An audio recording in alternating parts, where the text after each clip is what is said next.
Halo semuanya, kita kembali lagi di episode kedua bersama Pak Yos. Dan di episode yang pertama, bagaimana Pak Yos memberikan kita sebuah insight insight yang baru tentang bagaimana kita ini ketika terjadi beda pendapat seperti apa, ketika kita ini terjadi perbedaan dalam rumah tangga, pernikahan, bahkan terjadi pertengkaran, apa yang harus kita kerjakan, apa yang harus kita lakukan. Dan beliau menyampaikannya dengan sangat baik, dengan sangat luar biasa. Saya pun sangat tercerahkan ya dengan apa yang disampaikan beliau. Jadi mungkin teman-teman atau Bapak Ibu yang sedang melihat tayangan ini, alangkah baiknya kalau Bapak Ibu melihat di tayangan sebelumnya. Ya, karena di sesi kedua ini kita punya sesi namanya Tanya Pak Yos. Nah, Pak Yos, ini kita mulai Q&A ya. Ya, boleh. Banyak pertanyaan masuk. Ya. Yang pertama, untuk menyikapi yang episode yang lalu Pak Yos tentang bertengkar yang baik. Ini ada pertanyaan masuk. Bagaimana langkah praktis kalau misal terjadi pertengkaran itu sampai fisik, Pak Yos? Ya, baik. Pertengkaran fisik adalah buah dari pertengkaran verbal ya, yang hanya pakai suara begitu ya. Jadi pertengkaran fisik dua-duanya berarti tidak bisa menahan diri. Berikutnya dua-duanya atau salah satu itu membiarkan emosinya melewati batas kekuatannya. Atau salah satu atau kedua-duanya dalam keluarganya terbiasa main fisik. Oh, oke. Kan di dalam keluarga ada budaya keluarga itu terbawa. Kalau dia terbiasa melihat ayah ibunya sedikit mukul, sedikit apa, kemudian kakak beradik juga terbiasa mukul, maka ketika dia menikah, dia anggap itu hal biasa dengan mukul. Padahal itu hal yang tidak biasa di budaya keluarga yang lain. Ya. Jadi bagaimana kalau sampai fisik? Kalau saya sarankan yang pertama kuasai diri, sepakati jangan fisik. Kalau perlu ketika bicara ada batasnya supaya nggak mukul. Ada kaca kayak penjara tahu nggak? Nih, apa? Tapi kan nggak bisa. Mau mukul gimana? Mukul kacanya, ya. Jadi paling bagus adalah kuasai dirimu. Kalau tidak bisa sepakati, ya. Jangan terlalu dekat kalau bertengkar. Jauh-jauhan. Kan sekarang eranya social distancing. Ya, saya duduk di sini, kamu duduk sana loh, 4 meter loh. Ngomong gitu. Cuma fisik kan bisa juga lempar kan gitu kan. Please. Mari balik lagi ke tujuan pernikahanmu. Kalau ada beda pendapat, tetap masih bisa dibicarakan. Kalau belum bisa dibicarakan, bicarakanlah sebagian. Dan satu demi satu. Jadi kalau bagaimana kalau sudah fisik? Please kedua-duanya ingatlah kamu ini nikah mau apa? Mau buat ring tinju, mau kuat-kuatan. Berikutnya kalau kamu mau lampiaskan emosimu habis-habisan, nggak ada selesainya. Kamu pikir setelah bertengkar kemudian menang, ya, maka pasanganmu akan lebih cinta? No. Ingat ya suami istri ya, ingat ya. Belum tentu ketika kamu menunjukkan bahwa kamu ini benar, hubunganmu akan menjadi baik. Setuju. Ada saatnya kamu mesti ngalah kok. Pada posisi benar loh. Ngalah. Diam sudahlah. Kenapa? Ini demi masa depan berdua. Lupa, bukankah itu munafik? Loh, itu bukan munafik. Ngawur aja. Itu penguasaan diri, itu pengorbanan. Karena niatnya bukan merusak, membalas. Bukan, niatnya untuk kebaikan. Jadi jangan merasa ketika engkau ngotot, engkau merasa benar, lalu pasanganmu tambah cinta. No. Pasanganmu tambah cinta ketika dia diterima pendapatnya, bahkan diterima kekurangannya, bahkan diterima kebodohannya, bahkan diterima akan kesalahan besar. Ya. Coba pahami aja. Jangan merasa benar. Jadi kalau fisik sepakati ya di saat-saat tenang gitu ya, gini nggak baik. Ayo sepakati bagaimana. Berikutnya minta maaf lah. Jangan merasa benar. Engkau mukul, engkau apalah gitu. Please minta maaf lah. Di titik ini kerendahan hati seorang suami atau seorang istri teruji. dengan maaf aku minta maaf ya aku dan ya oke terus disepakati, jangan kemudian wah Pak ternyata no. Sikapi niat baik pasangan untuk berdamai dengan baik. Ulangi lagi ya, sikapi niat baik pasangan untuk berdamai dengan baik. Sebab untuk berdamai itu apalagi kalau pria ya, itu menghancurkan egonya, harga dirinya. Ya bisa jadi dia untuk mengatakan maaf itu sudah susah. Atau wanita juga saya temukan banyak yang begitu juga. Untuk minta maaf itu susah. Ya, minta maaf. Saya sih sarankan ya, jangan bilang sorry. Jangan. Pakai bahasa ibu aja. Kecuali bahasa ibumu bahasa Inggris, oke lah. Tapi kalau bahasamu bahasa Indonesia, saya sarankan, aku minta maaf. Itu kalau tidak punya pengertian, tidak punya niat hati, keluar maaf itu susah. Nah itu harus terbiasa. Jadi kalau sampai fisik, please dua-duanya menguasai diri. Menguasai dirilah, ya. Jangan diteruskanlah, jangan merasa benar lah. Itu dulu, Bet.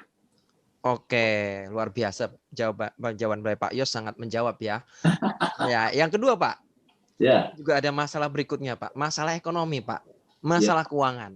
Kita tahu bahwa faktor perceraian nomor 1 ini ternyata bukan affair, bukan selingkuh ya. Nomor 1 ternyata yang masalah ekonomi. Nah, itu ada statement di apa ya? Mungkin orang-orang jadi guyonan juga Pak. Uangku, uangmu, ya kan? Uangmu, uangku adalah uangku. Biasanya ini untuk istri-istri Pak yang bekerja gitu loh. Bahkan mungkin pendapatannya lebih tinggi, jauh lebih tinggi daripada si suami. Lah terus Pak, tentunya kan kalau dibiarkan begitu terus tidak ada penyelesaian gitu ya, atau ada komunikasi yang baik, tentunya akan menimbulkan pertengkaran. Menurut Pak Yos kalau terjadi seperti ini kan kalau dibiarkan terus kan pasti bertengkar kan pada akhirnya kan. Menurut Pak Yos mengatasi yang seperti ini gimana Pak? Kalau ada masalah keuangan? Ya kalau suami istri dengan kita bahas satu-satu ya. Kalau pendapatannya berbeda, mesti disepakati di awal sebenarnya. Pernikahan, keuangan pernikahanmu, rumah tanggamu mau seperti apa? Biasanya itu saya bahas di pertemuan ketiga kalau konseling pranikah. Urusan seperti itu. Walaupun sang istri duitnya lebih banyak gitu ya, prinsip-prinsip keuangan ilahi mesti diterapkan. Dan saling menghargai, kemudian berhitung bersama, kemudian menghitung akan kepentingan pribadi, kepentingan bersama, kepentingan masa depan, itu dibicarakan di awal.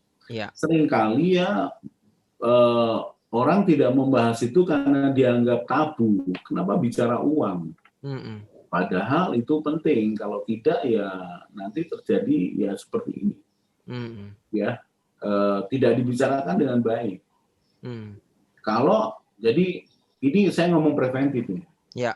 Bahwa ya sebelum menikah ya kamu mesti ngomong dulu dong dengan kanselor yang pengalaman ya. Jangan kanselor yang terluka ya. Saya lihat banyak kanselor yang terluka yang punya karena pengalaman pribadinya kebenaran disingkirkan. Saya katakan kanselor yang dewasa yang memegang firman Tuhan sebagai patokan atas apapun, bukan pengalaman pribadi yang diajukan. Ya.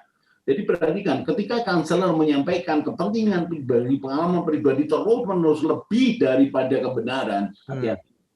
Ya, kamu tidak dibawa pada kebenaran, dibawa pada pendapat pribadi. Ya. Nah, sekarang kalau umpamanya itu preventifnya. Nah, sekarang bagaimana ketika itu terjadi? Lalu bertengkar. Mari kita lihat pertengkarannya kenapa? Apakah sudah ada kesepakatan? Sudah diatur. Kalau belum diatur, kemudian bertengkar, ya aturlah bersama-sama. Kalau sudah diatur ada pelanggaran, ya duduklah, bicara baik-baik. Gitu. Tapi biasanya Pak, yang seperti ini biasanya istri lebih dominan Pak, karena merasa uangnya lebih banyak, pendapatnya lebih besar, jadi yang biasa terjadi itu adalah istri jadi dominan daripada suaminya, bahkan untuk keputusan yang diambil dalam keluarga itu seringkali bahkan terkadang ini istrinya Pak yang ngambil Pak. Jadi karena dia terlalu dominan. Gimana Pak? Ya, kalau soal dominan jangan bicara uang dulu dah. Oke. Karena wanita pada prinsipnya dominan. Oh. Wanita itu dominan, mendominasi pria. Karena itu akibat dari dosa. Ya. Jadi ingin mengatur, ya, ingin menguasai. Ya. Karena itu firman Tuhan katakan, hai istri, tunduklah kepada suamimu. Ya. Kan begitu. Itu persislah seperti pria. Pria itu kecenderungannya kan egois, mau menangnya sendiri, mau dilayani, ya, mau menang-menangan. Sehingga firman mengatakan, hai suami, kasihilah istrimu. Oke. Nah sekarang kita balik pada pertanyaannya. Kalau wanitanya itu uangnya lebih banyak, lalu ternyata ya sesukanya mengambil keputusan sendiri dan segala macam. Ini wanita tidak belajar firman. Ya. Ya. Karena sebenarnya kalau bicara soal otoritas, otoritas tetap di suami. Ya. Pengaturan mari sama-sama, tapi otoritas tetap di suami. Ya. Tapi suami juga harus memahami, menghargai bahwa ini dia juga punya uang sendiri loh. Iya. Jangan cemburu loh, jangan iri loh. Kan begitu. Nah, sang istrinya saya akan katakan, ya kamu juga mengerti dong, memahami suamimu dong. Menjagai hatinya dia, kan begitu. Lalu bagaimana kalau seandainya sang istri ini mengambil keputusan sendiri? Sekali lagi itu muncul pasti karena ketidaksepakatan.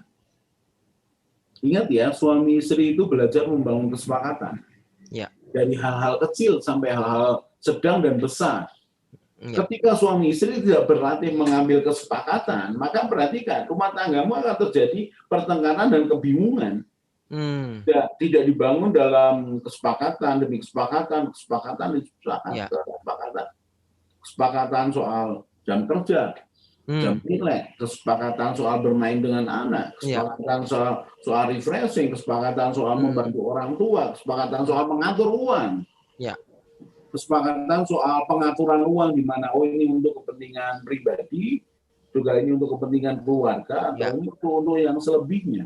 Sepakati itu dulu. Lalu bagaimana dengan istri yang suka mengatur? Ya istri mau punya duit atau tidak, memang kecenderungannya mengatur. Karena kita membutuhkan wanita yang seperti itu. Sekali lagi, saya ini membutuhkan diatur, tapi jangan terlalu mengatur. Ya. Ngerti ya? Saya ini membutuhkan istri yang memang mencereweti saya, ngomong apa-apa begitu, tapi ya jangan terlalu cerewet. Dan saya bersyukur Bu Yos, istri saya cukup ngerti dengan bahasa tubuh saya apa begitu, dia tahu. Kalau dia sudah banyak ngomong dan saya sampaikan sesuatu, dia tahu. Pengalaman menikah puluhan tahun membuat dia ngerem kemudian menahan diri. Ya. Nanti ada waktunya bicara, dia bicara. Ya. Tapi sekali lagi dua-duanya ini mesti melatih diri. Menikah itu untuk orang yang punya tujuan, yang dewasa, yang berani, termasuk berani mengaku salah, berani berubah. Nah, kalau wanita atau istrinya seperti itu, saran saya ya dalam kesempatan yang nyaman gitu ya, ajak ngomong deh, gitu, sepakati. Nah kalau dia ngotot, Pak, ini duit-duitku sendiri, mau apa kamu? Ya pertama sadari ya itulah istrimu. Jangan bandingkan dengan istri orang lain, ya itu istrimu. Ya. Nah, itu pilihanmu yang kamu cintai, yang kamu pilih, ya sudah. Gitu. Nah sekarang balik ke kamu, aku mau apa kalau memang dia seperti itu? Aku mau ngelawan dia, aku mau nunjukin ke dia aku lebih hebat, ya tujuin. Tapi sekali lagi ya, pertengkaran tidak akan mengganggu komitmen nikah kita. Pertengkaran tidak akan mengurangi cintaku kepadamu. Wow. Gitu. Jadi wanita mengatur ya, memang saya juga perlu diatur, tapi jangan terlalu mengatur. Ada gini loh, ada suami istri itu mesti punya, kalau di dalam konseling pranikah saya akan sampaikan bahwa ada uang pribadi, ada waktu pribadi. selain juga uang bersama dan waktu bersama. Apa itu? Contoh nih ya. Untuk para ibu-ibu itu membutuhkan untuk bergosip ria. Bergosip yang positif. Itu dibutuhkan. So, berikan dia kesempatan kumpul dengan temannya dan ngomong panjang lebar. Yang nggak ada ujungnya. Tapi mereka sudah puas. Hargai itu.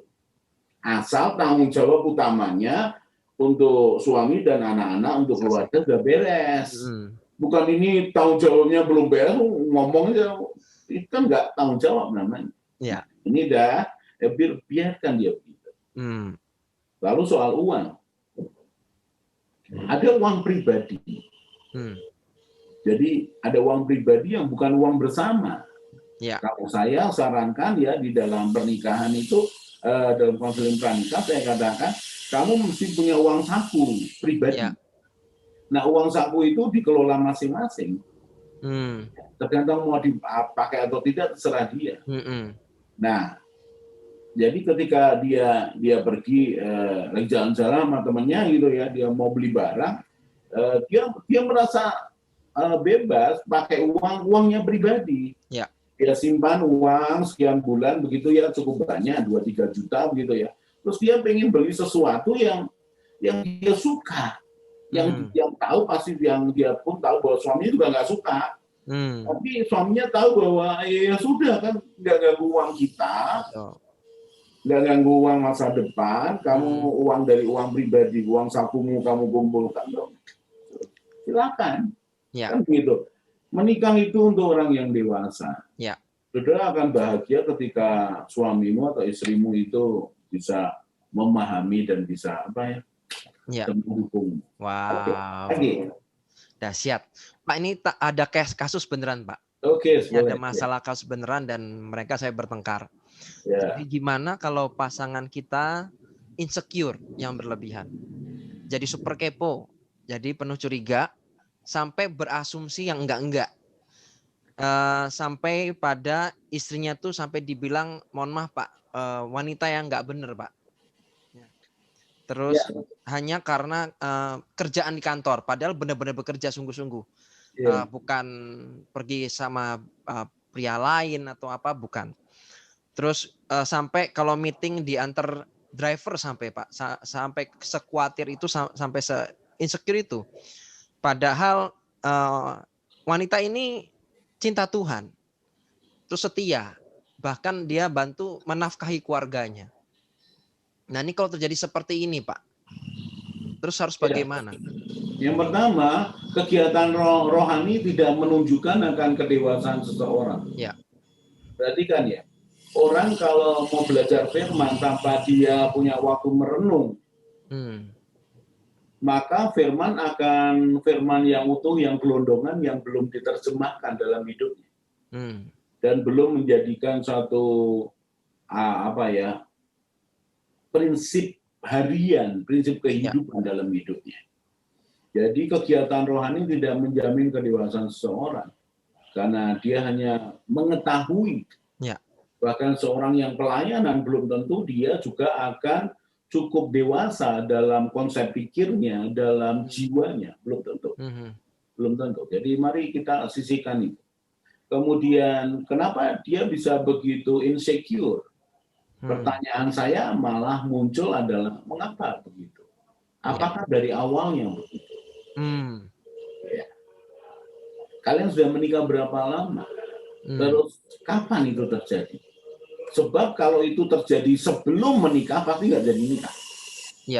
Betul. Artinya nggak ada apa-apa dong, gitu kan? Tadinya nggak ada apa-apa kan? Terus sesuatu, apakah pengkhianatan? Atau salah pengertian yang tidak terselesaikan. Perhatikan, salah pengertian yang tidak terselesaikan. Numpuk lalu muncul curiga dan nggak karuan. Berikutnya, pertengkaran atau perbedaan pendapat tidak diselesaikan dengan tuntas. Tidak pada titik kesimpulan. Memang tidak semuanya bisa selesai, tapi kesimpulan parsial, bertahap. Kemudian kalau itu kan pertanyaan saya, mengapa?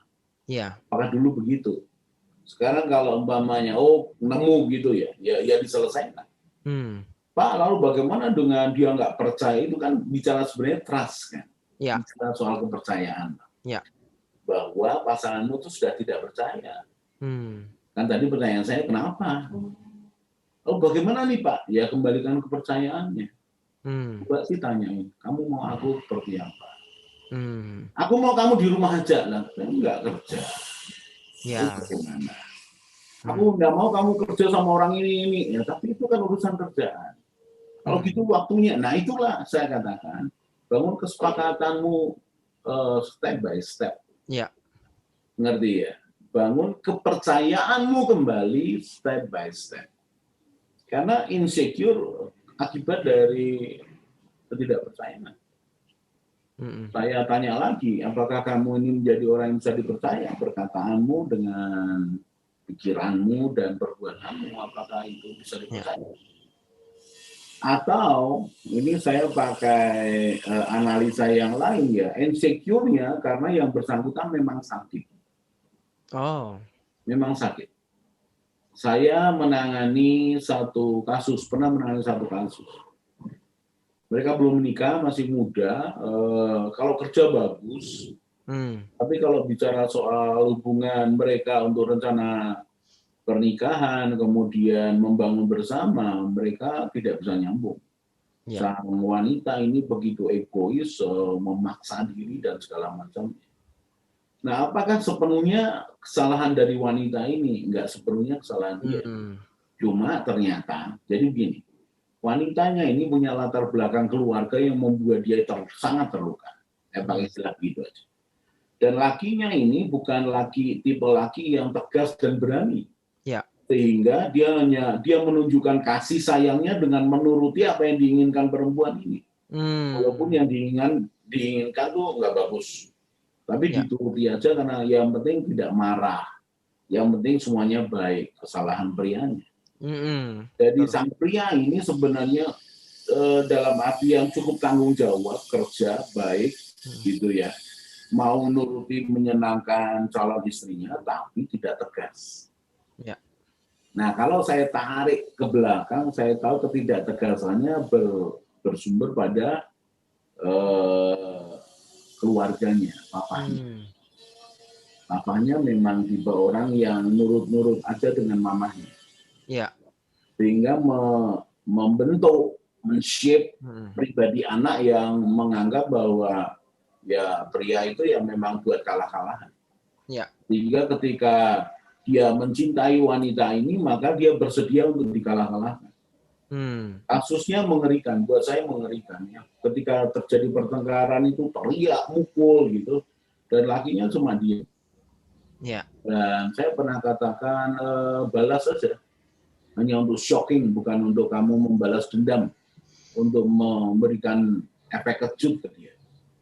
Tapi sang wanitanya sudah terlalu luka. Saya kalau melihatnya ya lukanya berat. Ini saya sih sebenarnya begini sama dia nih. Kamu ini mesti cari konselor yang bagus, yang mau nengahi ya. Tapi yang wanita ini nggak mau dikonseling. Saya sih kasihan. Dia mengatakan masalah kita bisa kita selesaikan sendiri. Iya, ada beberapa yang kamu bisa selesaikan sendiri. Bagus. Cuma kalau ada yang nggak bisa ya sudah, minta tolong orang lain, butuh kerendahan hati. Tapi ya itu pilihan lah, buat saya pilihan mereka. Saya hanya sarankan, masalahmu ini berat, harus ada penengah. Jadi saya ambil satu contoh ini, bagian dari wanitanya sakit, tapi sang prianya juga bukan pria yang berani, yang tegas. Saya tambahi kasusmu dengan kasus yang umum. Ya, jadi balik lagi kalau wanitanya ini terlalu dominan, ya wanita itu dominan, tapi jangan terlalu.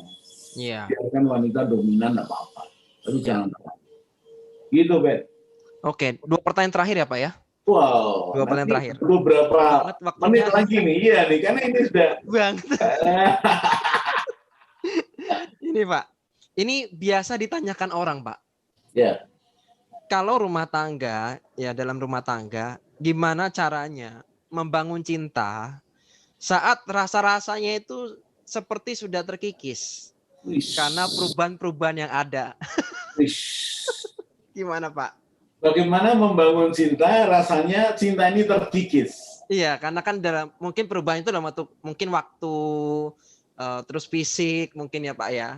Ya, Terus oke, baik, baik. Ya, yang pertama, cinta manusia itu tidak bisa dibiarkan lalu dia tumbuh sendiri. Cinta itu harus diusahakan. Bukan hanya dijagai dan bukan hanya dipelihara, tapi harus dikembangkan. Cinta itu bukan barang yang dibiarkan dia akan tumbuh sendiri, enggak.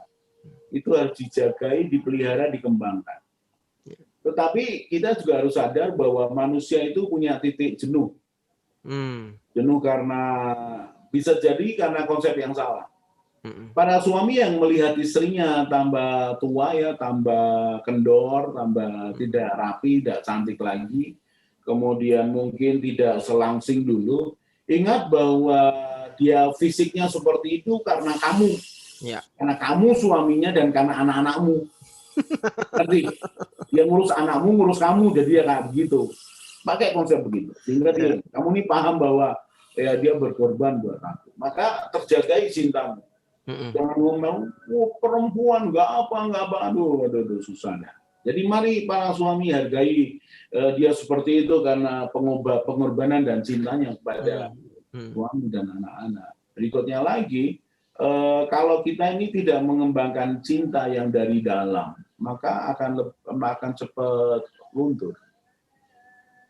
Suami istri saya sarankan bangunlah credit point di hadapan pasanganmu. Apa itu? Pengertian, pengorbanan, kebaikan yang kamu berikan kepada pasanganmu di sela-sela hidup biasa. Saya katakan itu credit point. Sehingga ketika engkau buat kesalahan, engkau punya banyak credit point yang akan membuat kesalahanmu itu gampang diampuni. Ya. Tapi kalau engkau tidak membangun credit point dalam hidup pasanganmu, maka pasanganmu akan cepat banyak menyimpan akan kesalahanmu. Engkau tampak lebih menjengkelkan, tidak menyenangkan. Tapi kalau ada credit point, kesalahanmu bisa dianggap error sesaat yang oke lah. Oke lah, dia baik kok, dia apa. Pasanganmu punya alasan untuk mempertahankan dan membela kamu. Soal cinta yang normal, karena kita manusiawi. Ketika itu turun begitu rupa, yang jelas yang pertama ya, kamu mesti takut akan Tuhan. Ya. Pegang komitmen pernikahanmu. Yang kedua, jangan ada orang lain. Ya. Jangan main-main api dengan orang lain, karena pasti kamu kebakar. Pasti kebakar. Bermain api ya kena api, bermain air ya kena basah. Jadi please, ya kemudian yang ketiga jangan membandingkan dengan orang lain. Tidak akan pernah baik pasanganmu kalau dibandingkan dengan orang lain. Apalagi kalau kamu ini sudah sakit hati sama dia, jengkel sama dia, ya tambah jelek dia di hadapan. Kan begitu. Jadi kalau mamanya sudah merasa ini cintanya turun gitu ya, sadari berdua dan ambil waktu untuk ngomong sekali lagi dari hati ke hati. Bicara hatiku, bicara hatimu. Bicara kita. Jangan ngomong soal anak, pekerjaan, pelayanan, mobil, dagangan, tidak. Apa yang kau rasakan, apa yang aku rasakan, apa yang kau inginkan, apa yang aku inginkan, apa yang kita inginkan. Itu. Jadi akan mulai sedikit dan tidak bisa langsung full gitu bang. Apalagi kalau sudah secara fisik turun ya.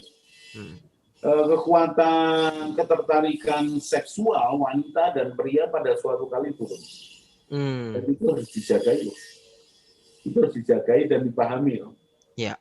Makanya kalau saudara menikah dengan pasangan yang beda umur jauh, saudara hidup di dua masa yang berbeda.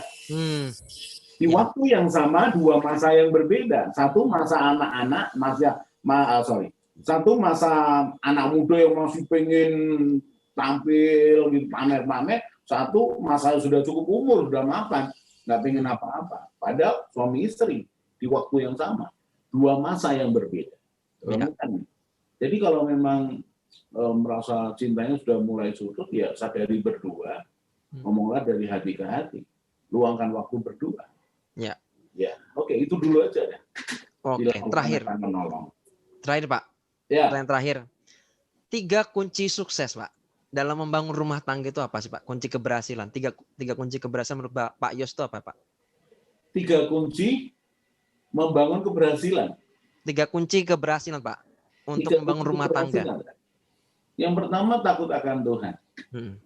Karena itu akan menjagai kita dari kesalahan. Karena itu akan menjagai kita dari kebodohan. Yang kedua adalah mau belajar.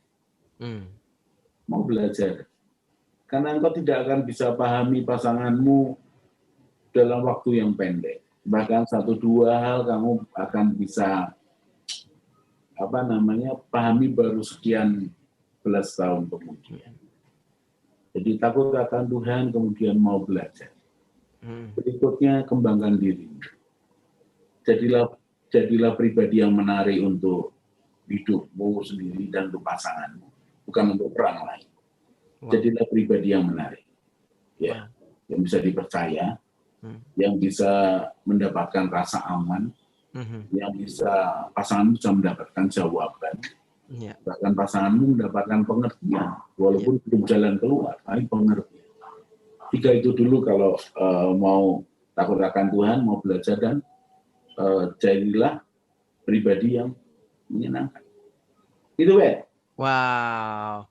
Sebelumnya terima kasih Pak Yos buat investasi waktunya nih. Aku percaya bahwa ini yang mendengarkan, yang melihat, yang menonton channel ini pasti dapat berkat banyak ya, dan sudah belajar banyak. Dan terima kasih Pak Yos. Selalu dalam pelayanan, sehat terus. Terima kasih. Keluarganya menjadi contoh dan panutan. Ya. Oke. Teman-teman semua, terima kasih yang sudah nonton. Jangan lupa di like, comment, subscribe, dan di share ya. Yang penting di share supaya orang-orang yang lain juga bisa mendengarkan apa yang teman-teman dengerin hari ini. Begitu Pak Yos. Terima kasih. Terima kasih, Tuhan berkati. Tuhan berkati Pak Yos. Bye bye. Bye bye.